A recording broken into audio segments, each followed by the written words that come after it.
This is not clickbait. I have a little over 1000 followers on Instagram, but I've gotten free products from so many brands, including Plum, Earth Rhythm, and Dot & Key, which are some of India's biggest skincare brands. And I will share my step-by-step process of achieving this goal. But before that, I need a little favor from you. Even though followers and subscribers don't really matter, it is still good to have growth milestones set for yourself. And I have a goal of reaching 1000 subscribers in this quarter, and we need to achieve that goal together.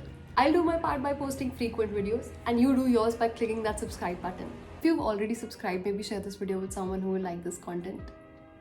Thank you. Okay, now getting straight back to the point. If you want free beauty products or skincare products in India and want to get the same PR packages that your favorite influencers do, but you don't have a lot of followers, it is still possible for you, and I will share how. I am a social media manager by profession, and I've been working in the marketing industry for a little over a year now. In this 1 year, I have learned some really helpful insights that have helped me get to this point where I have a cupboard full of free skincare products at this point. The key is to understand that D2C brands, they share free products with people for two reasons. Number one is influencer marketing. That is, you have a lot of followers and you can influence people into buying a particular product. With influencer marketing, the brand's main aim is to generate leads and new clients and new customers, along with increasing brand awareness for their brand.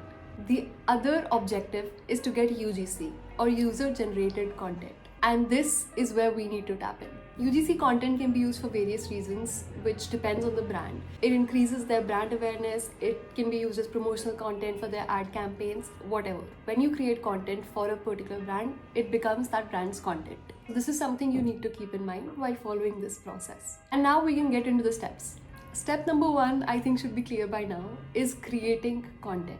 If you want brands to think of you as someone who can create content for them, you need to show them that you can create content. I started posting skincare-based content on my Instagram, and you can do so too with skincare, fashion, or makeup products.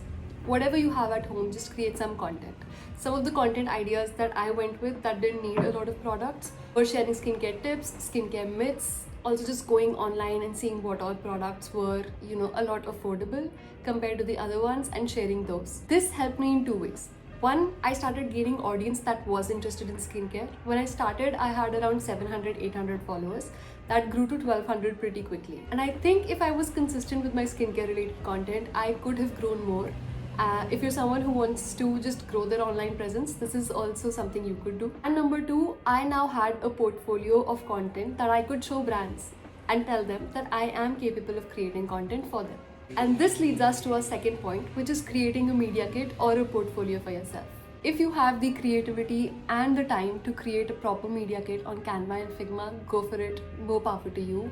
And I am amazed by your talent, by the way. But the route I went was I uploaded all of it on a particular folder on Google Drive, and when it came to sharing my media kit, I would just share that particular link. Now that you've created your content and your media kit, you are ready to reach out to brands. Of course, if you don't have a lot of followers, brands are not going to come to you, at least not at first. So you need to reach out to brands. And that is where cold messaging and cold emailing comes in. I'm not gonna lie, it's a pretty heartbreaking process, but it is something you need to do if you need those free products.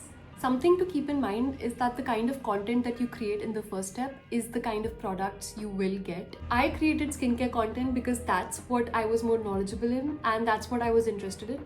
But when it came time to message brands, I reached out to makeup brands and skincare brands. And the thing is, all of the makeup brands that I reached out to never reverted, whereas all of the skincare brands replied. Now, an influencer campaign is not something that is running 100% of the times. So a lot of brands will revert and say that they currently don't have any open slots for you, which is okay. We don't mind because they will share a Google form for you to fill out. If they don't, you can always ask for it. And once the slots reopen, they will themselves reach out to you this time. The goal was to get on the brand's radar, and you have succeeded. So the game here is of patience. But if you're as impatient as I am, there is another way of getting on their list faster and getting the products faster as well. And that is signing up for influencer agencies. Don't confuse it with influencers agents. You're not hiring a person to be your personal agent and get you deals. We are doing something entirely different, and it is absolutely free of cost. So a lot of these brands outsource their influencers for user-generated content. And these agencies need a lot of people so that they can fulfill all of these brands' demands. So you need to sign up with one of these agencies and get free products from here. There are, however, a few things you need to be aware of before you sign up for any agency or before you start doing user-generated content and influencer marketing. Number one, do not sign up for a scam agency. Do your research before you share your address and your phone number with them. Two agencies that I have worked with are OPA or OPA and Free Scout. OPA, I'm just gonna call it OPA because it's cute. OPA is, I think, in my personal opinion, the better one. I have had the privilege of working with really good brands like Plum and Dot & Key because of OPA. Free Scout has a lot of good brands as well, but they generally do the Amazon review thing that I don't like doing, or the pay first and get the reimbursement thing, which I am absolutely against. So this also brings me to my second disclaimer: do not pay first and wait for the reimbursement. I'm not saying that brands don't reimburse you, but there's still sometimes a possibility, especially through these agencies, that you might not get reimbursed. I have seen this happening with nano influencers who were hired through an agency by my company. My company cleared all of their payments, but the agent that was handling this particular case did not forward the payment to the influencers. In such scenarios, the contracts, they safeguard the agency as well as the brand, and the only person that is left paying is the influencer. So I am absolutely against the reimbursement thing as well. I don't want it to happen to any of you guys. Another thing I am against is people having more than 10,000 followers and still doing barter deals. Do not get underpaid. These brands are making money off of you. Sending free products does not cost a lot to them. You have the capability of influencing your audience to buy a particular product. You are helping this brand make sales, so you better get your commission from it. And do not be afraid to ask for money. Just ask for money. However, talk to each other about how much you're asking. My thoughts are all over the place.